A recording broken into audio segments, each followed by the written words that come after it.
Start. सभापति महोदय, वित्त मंत्री जी ने सदन के सामने जो वित्त विधेयक प्रस्तुत किया है, मैं उसका समर्थन करता हूँ। इस बजट का समर्थन केवल मैं ही नहीं बल्कि सारा देश करता है और मैं समझता हूँ कि हमारे विरोधी पक्ष के माननीय सदस्य भी अपने दिल से इस वित्त विधेयक का समर्थन करते हैं।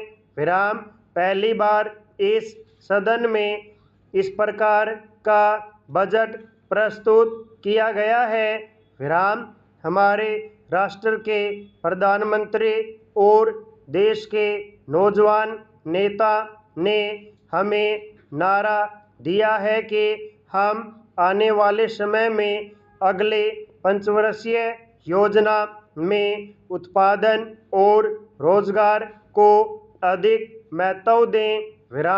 इसी सिद्धांत को लेकर माननीय वित्त मंत्री जी ने उत्पादन को बढ़ाने के साथ साथ हमारे देश से बेरोजगारी को समाप्त करने के लिए साहसिक कदम उठाए हैं। मैं उनके इन प्रयत्नों को भी सराहना करता हूँ। स्टेंजा।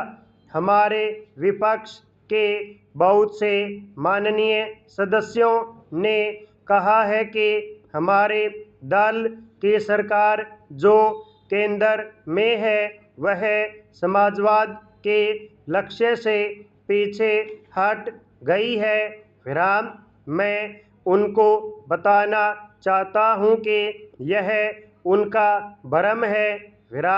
इस बजट में जिस तरह से विभिन्न क्षेत्रों में प्रावधान किए गए हैं वे संकेत करते हैं कि वे केवल करोड़पतियों के लिए ही नहीं हैं बल्कि हमारे देश के जनसाधारण लोगों के आवश्यकताओं की भी पूर्ति करते हैं।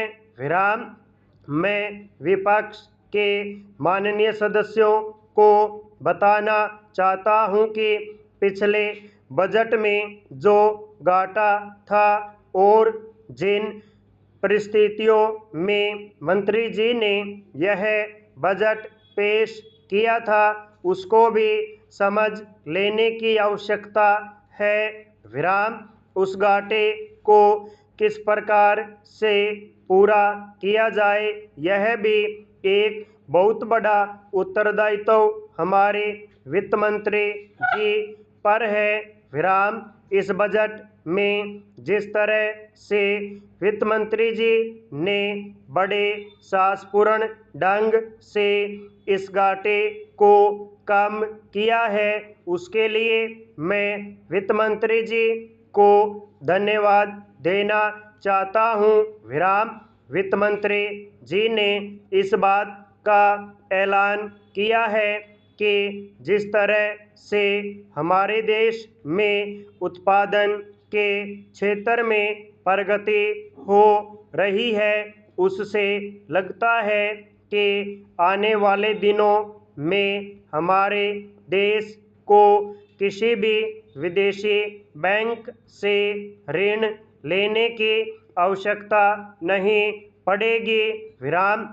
जब हम विदेशी बैंकों से ऋण लेते थे तो विरोधी पक्ष के लोग उसकी आलोचना करते थे, लेकिन अब जब उन्होंने यह घोषणा की है तो हमें उनकी घोषणा का स्वागत करना चाहिए।